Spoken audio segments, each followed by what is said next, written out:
Hi guys, hope y'all having an awesome day. I know it's really scary when you in the breast center and they test you and it's possibility, you have to come back for the screening and they found a cyst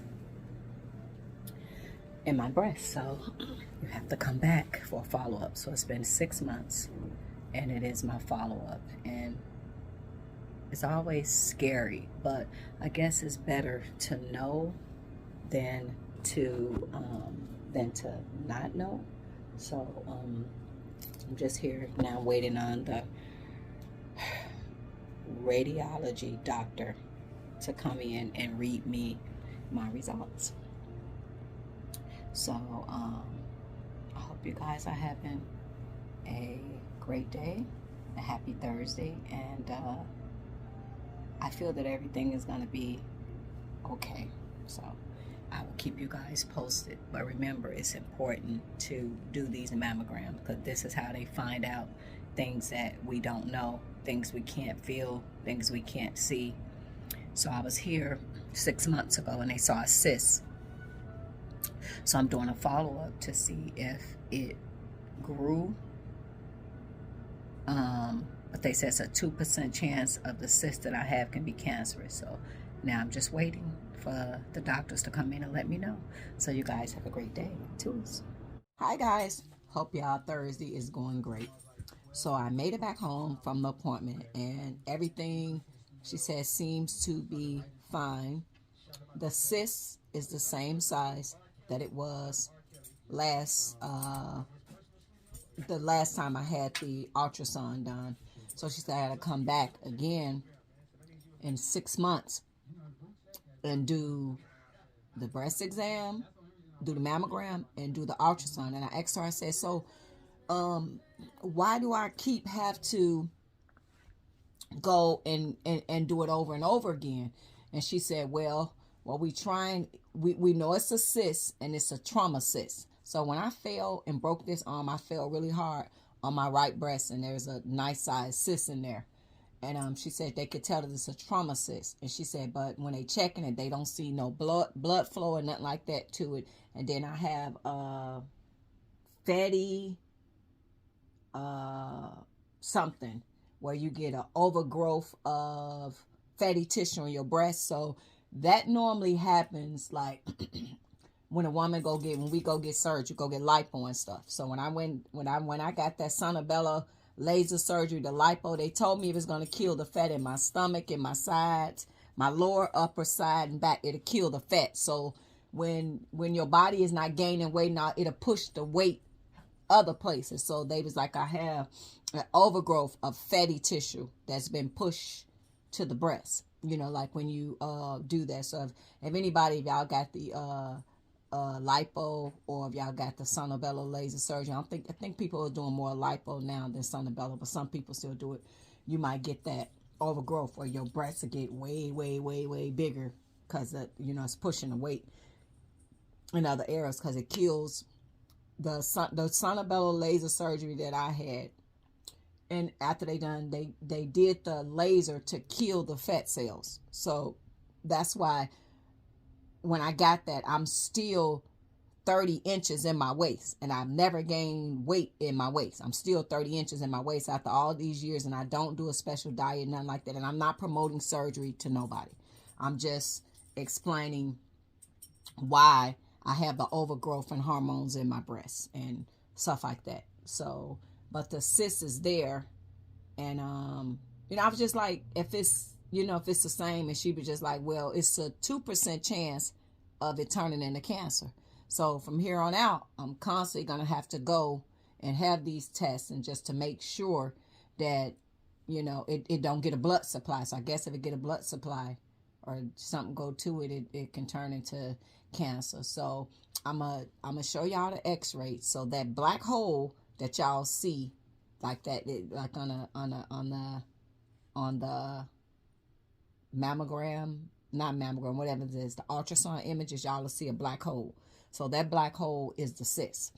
So I'm just sharing this video to be honest, I don't like getting mammograms because they hurt and they smash breast down, but it will save lives. My auntie had a mammogram done, and she had cancer. My auntie is 85 years old, and she's still alive.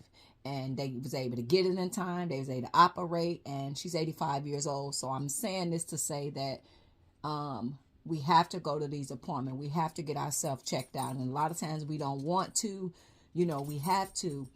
We got to go to these doctors and do those type of things.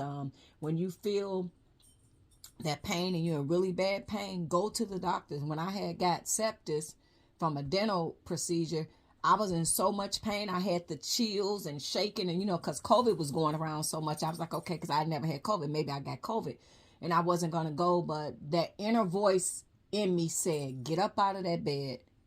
And my fever was through the roof. Inner voice in me said, get up out of this bed, go downstairs, sit in the kitchen, and dial 911. If you don't go to the doctor, you're going to die. So that's what I had to wind up doing. My sister and them live here and stuff like that. My significant other is, so a lot of times I might be to myself, or I won't want to bother him. Like, oh, babe, no, I try not to be such a whiner, but, oh, I'm sick or whatever. I try not to be a whiner, but if he know I'm sick, then he's like, baby, I'm going to come, I'm going to take care of you, I'm going to do this and that. But I try not to be like a whiner like that. But, so with that being said, I just encourage you guys to make your doctor's appointment when you're not feeling well, and when you feel that pain that you never felt before, go to the doctor, because the doctors told me if I wouldn't have went to the doctor that night, and remember, I don't know if y'all remember the story, they came back and got me 3 days later because my blood work came back, because they didn't know right then. They just treat you, and they was doing blood work, and he said that they had started doing blood work because of COVID, and that was, they was doing a lot of these testing and stuff, and they was like, so that's how we had got your blood work. And when we did the database, they said with the sepsis that you had, they sent them back 3 days later with the police, paramedics, and the fire department. They told them to kick the door in if I don't answer, because they thought I was in here deceased. And they was like, to be honest, man, we didn't see people live with that. So I had a dental procedure done, and from February all the way to June. So what happened is the doctor doing the procedure in my mouth, he did not give me an antibiotic. So you know how mouths are real poisonous. He did not give me an antibiotic. So I'm swallowing in and whatever, even though you spit, you do so much, but that bacteria, so it had made it into my bloodstream. So I had wound up getting sepsis behind that. And weird, the lawsuit is like, okay, so I went and saw a lawyer. So the lawyer was like, well, the only way for us to sue them if it get worse. I was like, what do you mean? He was like, if you wind up having some organ, or your organs start to fail, you lose some kidney function, you lose. I'm like, huh? He was like, yeah, but if you can go to the hospital and was in the hospital for 10 days, and if they can put you on an antibiotic, and an antibiotic can kill everything, and you get all your mobility and your functioning, then there's no lawsuit, because there's no damages. You know what I mean? You was able to go to the hospital, get an antibiotic, and you was able to be saved. But I'm like, but the negligence. And they was like, well, maybe he did that procedure so many times that he never did antibiotics. So now they have it in my file. If I go to the dentist to have any type of dental procedure that's going to cause an extraction or pulling, or probably not a cleaning, that I am to be given antibiotics, because my body was subjected to sepsis. So now it's in my file that I will have to have antibiotics. Like even if I get really, really sick, like I got a really bad cold or something, because this is my first time getting COVID, but I got a really bad cold, but they automatically put me on antibiotics because I was coming out of that sepsis, and they was just afraid that it can, So with all this being said, make these doctor's appointments, go to these doctors, even when we don't want to go. It can really save our life. Somebody else recently passed away. They wasn't thinking that they needed to go, and they, was just dealing with the pain. And, we think about the time that we sitting in these doctor's office and the time, but that time can save your life, because they can do the blood work and different stuff like that, and realize that you in serious condition, you know. So I'm just encouraging everybody, do your follow-ups, do your mammogram, do these things. A lot of times we don't want to do this type of stuff, but it definitely do save lives. My auntie is 85 years old and she was diagnosed with breast cancer. So it's important that we do that. So I just want to let y'all know everything turned out okay. But now it's I guess, I don't know, like I was asking, so you telling me every 6 months I got to go have a mammogram and an ultrasound? And she said, yes. Yes, because it's a cyst present there. And we want to make sure that it does not turn into cancer. They said 2% chance that cyst is turning to cancer. So I'm going to show y'all the images of the pictures. And the black hole is the cyst in the breast. So with that being said, you guys have an awesome day, okay? Toodles. Okay, guys, the pictures where you see coming up now. So take a look at it. And those little black holes, those is the cysts. So definitely pay attention, do mammograms, and it will save your life. And this is just another image I found.